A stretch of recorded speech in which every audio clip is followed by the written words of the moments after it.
आता हा मस्त गाजरचा हलवा का बनवला तुम्हाला सांगते, पण त्याआधी सकाळी नाईट शिफ्टवरून घरी आले, स्वतःचं आवरलं, चहा बनवला आणि छानपैकी चहा बिस्किटचा नाश्ता करून घेतला. आता पृथ्वी आणि आजी काहीतरी काम करत होता.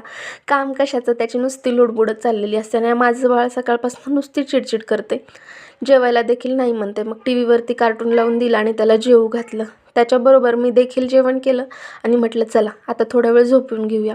झोपेतून उठले तोपर्यंत आहो देखील आलेले. त्यांना विचारलं जेवणासाठी काय करायचं, तर म्हटलं जेवणाचं राहू दे, मी तुला किती दिवस झालं सांगतोय की माझ्यासाठी गाजरचा हलवा बनव. मी म्हटलं आता त्याचा टोन ओळखूनच म्हटलं जाऊ द्या, पटकन गाजरचा हलवा बनवून घेऊयात, नाही तर चिडतील. आता हलव्याबरोबर रात्रीच्या स्वयंपाकाची देखील मला तयारी करायची होती, ती करून घेतली. आता गाजराच्या हलव्यामध्ये तूप टाकल्याशिवाय काही हलवा बनत नाही. मग भरपूर असं तूप टाकून घेतलं.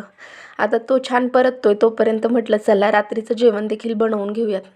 आता पृथ्वी ओट्यावरती बसून छान माझ्याशी गप्पा मारत होता, बघत होता मी काय काय करते, विचारत होता हे काय ते काय, त्याची आपली बडबड चालूच होती.